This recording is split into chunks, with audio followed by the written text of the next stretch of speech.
Hi guys, आज के इस वीडियो में हम ऐसे टॉपिक के बारे में बात करने वाले हैं जिसमें टेक्नोलॉजी प्लस फाइनेंस दोनों जुड़ा हुआ है।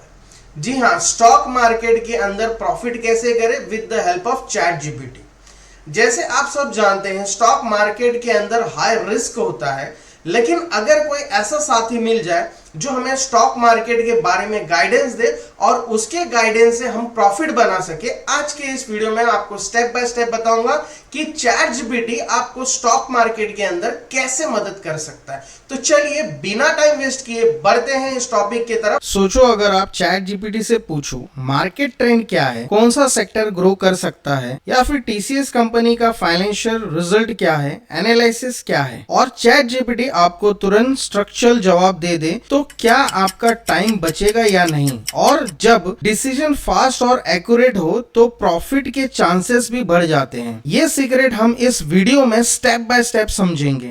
सबसे पहले, अगर आप बिगिनर हो तो आप चैट जीपीटी से आप स्टॉक मार्केट के बेसिक टर्म्स समझ सकते हो, जैसे पीई रेशियो क्या होता है, डिविडेंड यील्ड क्या होता है, सपोर्ट एंड रेजिस्टेंस क्या होता है, एक्सेट्रा। ये एक पर्सनल टीचर की तरह आपको एक्सप्लेन करता है। चैट जीपीटी की मदद से आप मार्केट का ओवरऑल मूड समझ सकते हो। जैसे आप पूछ सकते हो, tell me the top performing sector in 2025. Give me pros and cons of investing in IT sector. ये आपको एक रिसर्च रिपोर्ट की तरह डेटा कंप्लीट करके दे देगा जो आपके इन्वेस्टमेंट डिसीजन में बड़ा काम आएगा। जैसे एक कंपनी को चूज करने के लिए नॉर्मली या उसका बैलेंस शीट देखना पड़ता है, इनकम स्टेटमेंट देखना पड़ता है, न्यूज चेक करना पड़ता है, तब जाके हमको उस कंपनी के बारे में सारा डिटेल मिलता है। लेकिन अगर आप चैट जीपीटी को बोलते हो summarize latest quarterly result for TCS in simple words, compare Infosys versus Wipro fundamentals, तो ये आपको एनालिसिस रेडी करके आपके सामने लाकर दे देता है और आप उसके बिहाफ पे अपना ट्रेड या स्टॉक खरीद सकते हो। यहाँ पे आपका टाइम बचने। चैट जीपीटी को आप अपना दोस्त समझ सकते हो। यहाँ पे आप इसे सजेशन भी ले सकते हो। जैसे मैं यहाँ पे एक सजेशन लेता हूँ, suggest me 5 Indian stock with strong fundamental for long term, या तो फिर give me a watch list for stock for swing trading in banking sector. आपको एक आइडिया मिलता है और फिर आप कुछ रिसर्च करते हैं, फाइनली डिसीजन ले सकते हैं। रिस्क मैनेजमेंट, स्टॉक मार्केट के अंदर प्रॉफिट तभी होता है जब आप रिस्क कंट्रोल करते हो। आप चैट जीपीटी से सीख सकते हो कि स्टॉप लॉस कैसे लगाते हैं, पोर्टफोलियो डाइवर्सिफाई कैसे करते हैं और कैसे अवॉइड करते हैं ओवर ट्रेडिंग से। तो चलिए एक और एग्जांपल हम देख लेते हैं कि चैट जीपीटी हमें लाइव चार्ट के ऊपर किस तरीके से मदद करता है। तो यहाँ पे मैं सबसे पहले क्या करता हूँ कि मैं चैट जीपीटी के पास में चला जाता हूँ। यहाँ पे तो यहाँ पे मैं आ गया ट्रेडिंग व्यू पे। सबसे पहला तो ट्रेडिंग व्यू के अंदर यहाँ पे आप देख सकते हैं कि यहाँ पे चार्ट जो है निफ्टी का चार्ट चालू है सामने।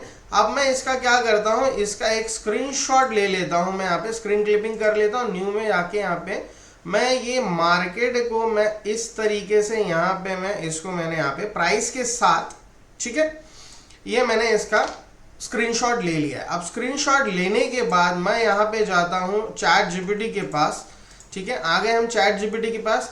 यहाँ पे जाके मैं इसी फाइल को मैं एक अटैच कर देता हूँ। यहाँ पे आके मैं यहाँ पे स्क्रीनशॉट के ऊपर जाके यहाँ पे मेरे पास स्क्रीनशॉट है जो अभी मैंने लिया, ये मैंने यहाँ पे लगा दिया। अब मैं सिंपल तरीके से suggest me when to buy enter करता हूँ, ठीक है। तो यहाँ पे क्या हो जाता है कि चैट जीपीटी जो है इस इमेज के मदद से हमें यहाँ पे एक प्रॉम्प्ट लाकर दे देता है। ऑब्जर्वेशन उसने बता दिया। यहाँ पे करंट प्राइस जो है 24,906 पे चल रहा है। रिसेंट सपोर्ट एरिया जो आपका ये है और रेजिस्टेंस जोन जो है आपका ये बनता है। वॉलेटिलिटी के बारे में बता दिया। सजेशन बाय एंट्री आपका कब बनता है, buy near the support safe entry, buy near 24,900 पे ये बाय करने के लिए प्रिफर कर रहा है। स्टॉप लॉस जो भी होगा हमारा वो 24,890 का स्टॉप लॉस बनता है, टारगेट हमारा बनता है 24,920 का, ये हमारा टारगेट बनता है। तो आप देख सकते हैं कितने बेहतरीन तरीके से यहाँ पे चैट जीपीटी ने हमें यहाँ पे बाइंग के बारे में भी बताया, as well as stop loss कहाँ पे लगाना है वो भी बताया, और टारगेट क्या बनता है वो भी यहाँ पे बताया। तो इस तरीके से आप यहाँ पे with the help of chat GPT से आप किसी भी चार्ट को एनालाइज कर सकते हो, ठीक है। स्टॉक मार्केट या फाइनेंस मार्केट में कोई भी आप ट्रेडिंग करते हैं तो यहाँ पे एक रिस्क मैनेजमेंट होता है, तो उसको आपको समझना जरूरी है कि आप अपने कैपिटल को उतना इन्वेस्ट मत कर दे ताकि आपको तकलीफ हो। दूसरा, स्टॉप लॉस लगाना इसमें बहुत जरूरी है। और तीसरा इंपॉर्टेंट बात यह है कि इसके अंदर आप अपना खुद का डिसीजन ले, क्योंकि फाइनेंस आपका है, किसी के भी बताए हुए चीजों पे आप कहीं पर भी इन्वेस्ट या ट्रेडिंग ना करें।